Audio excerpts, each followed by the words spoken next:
Olá, gente. Davi Júnior aqui falando com vocês, fazendo esse teste aqui da nossa aula. Tentei por outros meios aqui, tentei criar uma conta aqui no YouTube para fazer isso, mas não consegui. Tentei baixar aquele aplicativo, mas ficou um pouco complicado. Então achei um aplicativo aqui que ele captura a tela do celular.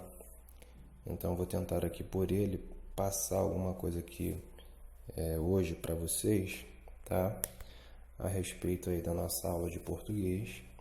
E o foco dessa aula de português é o nosso concurso do Rio, que está aberto. Mas claro, português aí é um conteúdo que serve para diversas formas de concursos que estão abertos e que ainda irão abrir, tá bom? Lembrando sempre para vocês que, claro, eu não sou professor de português, tá? E nem sou um youtuber. É a primeira vez que eu estou gravando esse tipo de áudio, esse tipo de aula assim. Então, desde já, se acontecer qualquer falha aí, é por esse motivo de aprendizado que eu ainda estou tendo, tá bom? Mas vamos seguindo. O nosso edital aí do nosso concurso do Rio, a gente já viu algumas partes dele. Os conteúdos que eles pedem do 1 ao 4 a gente já tinha visto aí no decorrer do nosso cursinho que a gente tá fazendo, tá bom? E o que tem faltado aí são alguns pontos que eu vou falar aí agora, que são 15 conteúdos que o nosso edital está pedindo. Então faltou aí a relação entre as partes do texto, faltou falar sobre conectivos, classificação, uso e efeito de sentido, verbos, né? Pessoa, número, tempo e modo, vozes verbais, transitividade verbal e nominal, estrutura, classificação e formação de palavras, metáfora, metonímia, hipérbole, eufemismo, antítese e ironia, gradação e ênfase, acentuação, pontuação e nosso último temazinho, que são os recursos gráficos, regras, efeitos e sentidos, tá bom? Essa aí é a grade curricular, digamos assim, toda que está sendo exigida nesse concurso do Rio na área de português, né? Mas o foco agora nosso para a nossa aula de hoje aí, que eu estou correndo assim um pouquinho para ver se fica um pouco mais rápido o nosso vídeo. A nossa aula de hoje, a intenção é falar sobre a pontuação, regras e efeitos de sentido, e os recursos gráficos, regras, efeitos de sentido. Ok? Mas primeiro de tudo, para a gente aprender bem português, é a gente entender a parte maior do português. A gente ter uma visão ampla do português, porque assim a gente pode ver melhor os conteúdos e onde que eles se encaixam, né? Por exemplo, aí a gramática, ela é a parte máxima de uma língua, tá?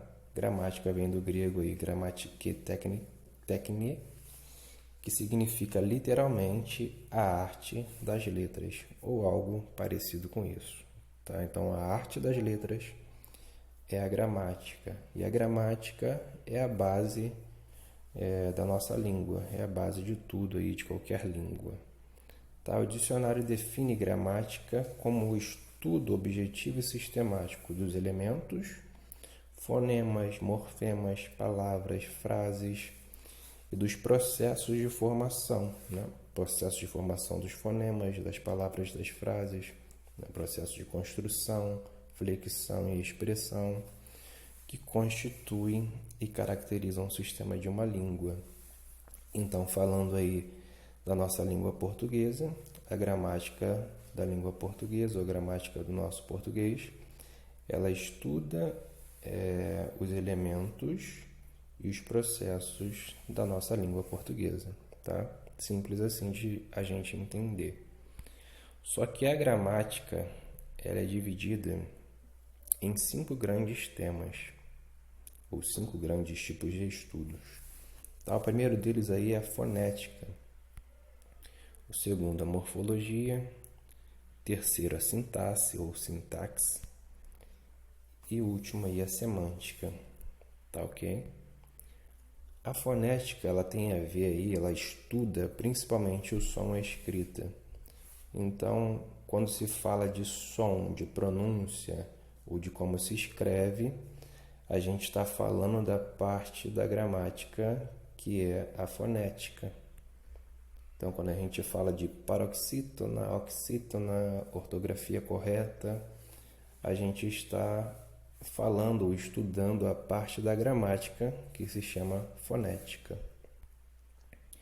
Quando a gente está vendo classes gramaticais, né, que estudam aí, vai dizer que uma palavra é adjetivo, substantivo, artigo, numeral e por assim vai, a gente está falando das classes gramaticais e isso é estudado dentro da morfologia.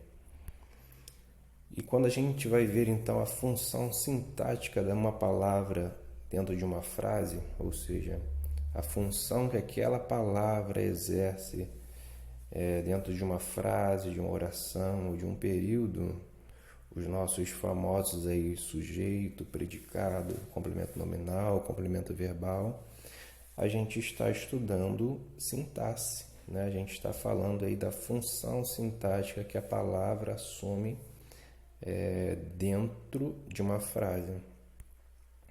E quando a gente fala da semântica e a gente olha para a palavra e fala e busca entender o seu real significado, o seu real sentido, dependendo de um contexto, uma palavra pode dizer uma coisa, ou em outro contexto, aquela mesma palavra pode ter um outro sentido. Então, quando a gente fala de sentido ou de significado que uma mesma palavra pode ter, ou diversas palavras podem ter, de acordo com o seu contexto, a gente está falando da semântica, tá? Que também estuda sinônimos, né? Palavras que são sinônimas, palavras que são antônimas, homônimos, palavras que são escritas igualmente, faladas igualmente, ou parônimos, palavras que são parecidas, né? Grafias parecidas. Então, a gente está falando aí do sentido da palavra, tá? Então, esses são os 4 grandes divisões do estudo da gramática. Quando a gente estuda a palavra no seu som e na sua forma de escrever, a gente está falando da fonética. Quando a gente estuda a palavra e dá uma classe para essa palavra, a gente está falando da morfologia.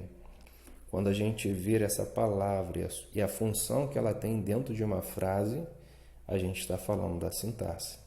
E quando a gente vê essa palavra e vê o sentido que ela tem, o significado que ela pode assumir dentro daquela frase, dentro daquele contexto, a gente está falando aí da semântica.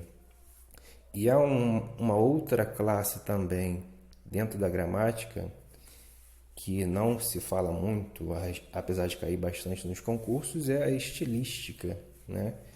Que fala aí das palavras como um recurso estilístico, né? Um recurso linguístico, digamos assim, para enfeitar o texto, para colocar um texto de uma forma mais à cara do autor, tá? Muito usado em textos literários, que são aí as nossas figuras de linguagens, né?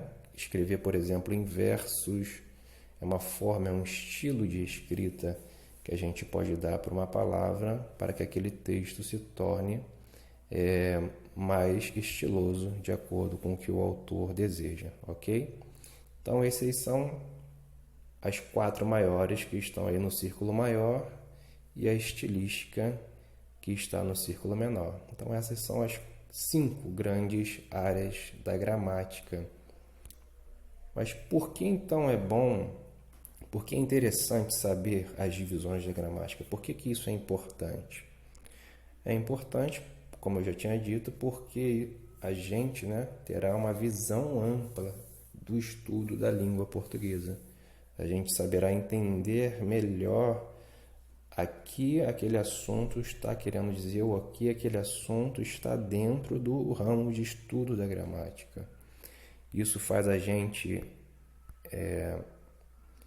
reunir, por exemplo, e saber que o conteúdo lá 15, recursos gráficos, o conteúdo 14, pontuação, o 5, relação entre as partes do texto, e o 6, conectivos, todos eles aí estão dentro do que a gente chama da semântica e da sintaxe, porque as duas ficam muito bem conectadas, tá? Então, esses 4 elementos a gente pode estudar junto, então isso te dá uma forma melhor de você estudar ou preparar o seu material de estudo, sabendo que essas 4 situações aqui, esses 4 conteúdos, eles conversam entre si. Então, você pode estudá-los juntos, tá? Então, hoje, o nosso grande objetivo aí é estudar recursos gráficos e pontuação. Vamos começar?